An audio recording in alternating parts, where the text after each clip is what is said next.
शामिल होने से जन्नत मिलने का दावा किया गया है। बांग्लादेशी सेना में मक्का पैक्ट को लेकर फैलाया जा रहा लगातार भ्रम। दर्शकों, ये देखिए बड़ी अपडेट आपको बता रहे हैं। इस्लामिक गठबंधन के जरिए भारत को घेरने की साजिश बांग्लादेश क्या रच रहा है। सैनिकों को लुभाने के लिए धर्म का हो रहा खुला दुरुपयोग और भारतीय खुफिया एजेंसी के खुलासे से बेनकाब हुआ ढाका का पूरा खेल। देखिए पूरे खेल को समझाते हैं आपको, जहां कूटनीतिक दबाव तनाव के बीच तारिक रहमान की भारत यात्रा रुक गई है। गोपनीय और खतरनाक प्रोपेगेंडा से अब अफरा तफरी यहां पर नजर आ रहा है। पड़ोसी देश बांग्लादेश की सियासत और सेना के भीतर इस समय बेहद खतरनाक और चौंकाने वाला खुला खेल चल रहा है।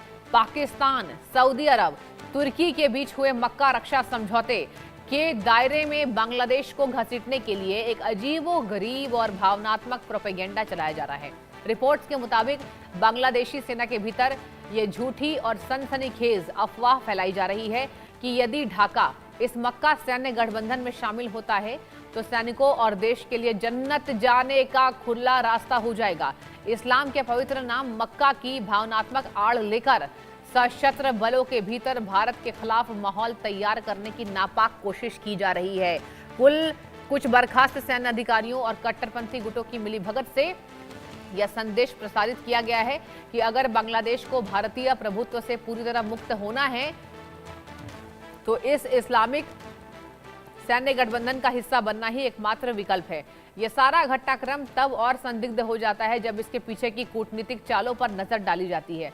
पाकिस्तान के इशारे पर रची गई इस साजिश के तहत बांग्लादेशी प्रधानमंत्री तारिक रहमान को रियाद और इस पैक्ट के पाले में लाने की कोशिशें तेज हो गई हैं। योजना ये थी कि यह समझौते के जरिए भारत पर रणनीतिक दबाव बनाया जाए। हालांकि भारत की चौकस खुफिया एजेंसियों और कूटनीतिक प्रयासों ने ऐन वक्त पर इसे बड़े खेल को बेनकाब कर दिया। दर्शकों, भारतीय रॉ प्रमुख के ढाका दौरे और अमेरिकी विदेश दूत की सक्रियता के बाद बांग्लादेशी हुकूमत ने इस पैक्ट से फिलहाल अपने कदम पीछे खींच लिए हैं। इतना ही नहीं, इसके चलते तारिक रहमान का प्रस्तावित भारत दौरा भी रद्द हो गया है। बहरहाल, सेना के भीतर धर्म का इस्तेमाल कर इस तरह का मनोवैज्ञानिक और वैचारिक जहर घोलना न केवल बांग्लादेश की आंतरिक स्थिरता के लिए खतरा है, बल्कि यह क्षेत्रीय शांति और भारत की सुरक्षा के लिए भी एक गंभीर चिंता का विषय बन गया है। देखिए, यहां पर आप वाकई ये पता लगा सकते हैं कि तारिक रहमान का भारत दौरा कैंसिल होना ये दिखा रहा है कि भारत के खिलाफ बांग्लादेश में कुछ और चल रहा है। शेख हसीना के तख्ता पलट के बाद ही वहां पर इस्लामिक कट्टरपंथी और कट्टरपंथ वहां पर बढ़े हुए नजर आ रहे हैं। और सबसे बड़ी बात कि हावी होते ये कट्टरपंथी बांग्लादेश की सत्ता पर नजर आ रहे हैं। सरकार का खुला समर्थन है, सरकार की सोच भी यही है, क्योंकि देखिए समर्थन तब होता है दर्शकों कट्टरपंथियों को जब यहां पर राष्ट्र का अध्यक्ष, जिसे राष्ट्राध्यक्ष कहते हैं, उसकी सोच भी कट्टरपंथी से मिलती हो। तो तारिक रहमान का इसका मतलब सोच उनकी मिल रही है। और देखिए सबसे बड़ी बात तो ये है कि बांग्लादेश में शेख हसीना के बाद से ही एक जिहाद पैदा हो रहा है। बांग्लादेश में भारत के खिलाफ साजिश रची जा रही है। बांग्लादेश में बीते 2 दिन पहले की खबर आपको याद होनी चाहिए कि एक सेवानिवृत्त शिक्षक की पूरे परिवार की हत्या कर दी जाती है और इसमें कहा जाता है कि कट्टरपंथी शामिल हो सकते हैं। लेकिन देखिए, इंतजार उस खबर को लेकर करना इसलिए जरूरी है क्योंकि पुलिस हर एंगल से जांच कर रही है। उनके 2 बेटे, उनकी पत्नी और उनको मार दिया जाता है।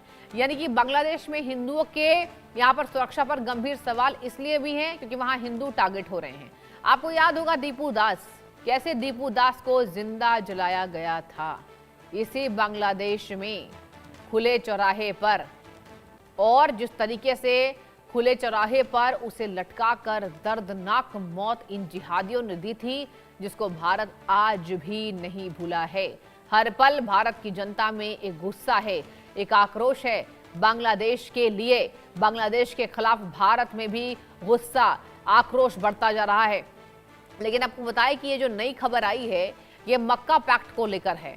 देखिए, इस्लाम का पवित्र नाम मक्का है। आपको पता होगा कि मक्का मदीना, जहां इस्लाम के तमाम मानने वाले जो लोग हैं, इस धर्म को मानने वाले लोग वहां पर शीश नवाते हैं। भगवान की पवित्र यहां पर नाम को अब बदनाम किया जा रहा है, ऐसा कह सकते हैं, क्योंकि जिस तरीके से मक्का का नाम लेकर कट्टरपंथी वहां शामिल हो रहे हैं, भारत के खिलाफ जहर घोल रहे हैं, कहा जा रहा है कि एक खुला खेल अभी चल रहा है। अभी मतलब करंट सिचुएशन की बात आपको बता रहे हैं कि अभी हाल फिलहाल में बांग्लादेश में जिहाद उफान पर है और ये बांग्लादेश में भारत के खिलाफ है। ये भी आशंकाएं जताई जा रही हैं कि बांग्लादेश की ये सारे खेल पर, साजिशों पर खुला समर्थन हमारे दुश्मन देश पाकिस्तान का है। पाकिस्तान वो मुल्क जहां आतंकवाद पलता है, पाकिस्तान वो मुल्क जहां भारत के खिलाफ खून बहाने की साजिश रची जाती है। पाकिस्तान ऐसा कट्टरपंथ देश जहां गजवाए हिंद का ऐलान खुले मंचों से उसके आतंकवादी करते हैं और आकार जो पाकिस्तान के बैठे हैं वो कुछ नहीं बोलते। और गंभीर चिंता का विषय ये बन गया है क्योंकि बांग्लादेश में लगातार ये हो रहा है। और मेरे संवाददाता प्रेम सेन इस बड़ी खबर पर, अहम खबर पर जुड़ चुके हैं। प्रेम, सबसे पहले तो बताइए कि बांग्लादेश में चल क्या रहा है? तारिक रहमान का कैंसिल क्यों हुआ भारत आना? इससे कहीं ना कहीं तार जोड़े जा सकते हैं कि यहाँ पर पाकिस्तान के वजह से बांग्लादेश में ये हो रहा है, लेकिन पूरी खबर क्या निकल रही है?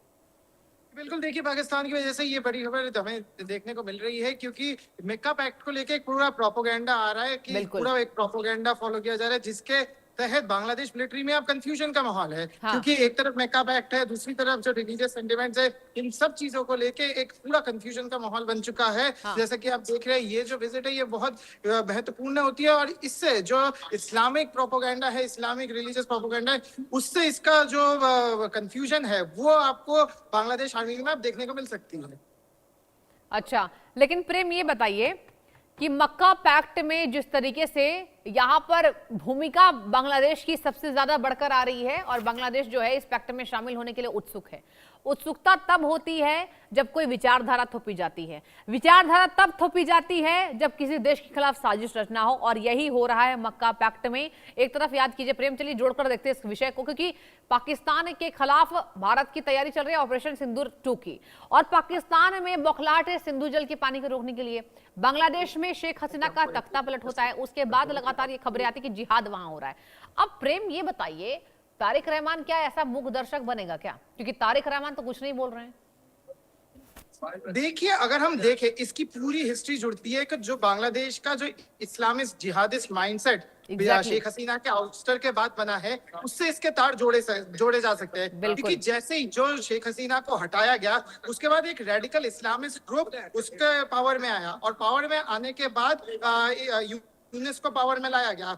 पूरे यूनिस के कार्यकाल के दौरान हमने देखा कि बांग्लादेश में हिंदुओं का कत्लेआम हुआ। इसके अलावा जो पुराने बांग्लादेश के अवामी लीग के लीडर्स हैं, उन पर अटैक हुआ, जलाया गया, धमकाया गया, मर्डर्स हुए, काफी चीजें हुई बांग्लादेश में। उसके बाद बीएनपी जो सरकार है वो पावर में आई। वो किसके पावर में, किसके सपोर्ट से आई? हम देख सकते हैं कि जो इस्लामिस्ट रेडिकल ग्रुप थी, जिस ग्रुप ने शेख हसीना को हटाया, उस ग्रुप के सपोर्ट में आई। तो हम अभी देख सकते हैं जो मेजॉरिटी जो माइंडसेट है, जो मेजॉरिटी आइडियोलॉजी है जो बांग्लादेश में अभी प्रिवेल कर रही है, वो है एक इस्लामिस्ट जिहादिस्ट आइडियोलॉजी। अब उस चीज में पाकिस्तान एज ए फ्यूल बिल्कुल काम करता है, क्योंकि पाकिस्तान एक एंटी इंडिया देश है। ऑपरेशन सिंदूर का वो लोग एडवांटेज उठाना चाहते हैं। तब इसमें जब बांग्लादेश एक इस्लामिक स्टेट और इस्लामिक माइंडसेट को फॉलो कर रहा है, एटलीस्ट सिंपैथाइज कर रहा है, क्योंकि उनको पावर में रहना है। जमात इस्लामी का भी सपोर्ट है, वो भी एक इस्लामिक माइंडसेट के साथ चलते हैं। जब ये दोनों चीजें एक साथ होती है, तब ऐसी चीजें हम लोगों को देखने को मिलती है। अब इसमें जो एक क्लियर प्रोपोगेंडा है, इस्लामिक प्रोपोगेंडा है, वो फ्यूल करने में काम करता है। और फाइनली अगर हम इंडिया को एज अ होल देखें, इंडिया के लिए ये दोनों तरफ से एक इशू का मामला है, क्योंकि एक तरफ है पाकिस्तान, एक तरफ है बांग्लादेश, पाकिस्तान, एक तरफ बांग्लादेश। ठीक है प्रेम,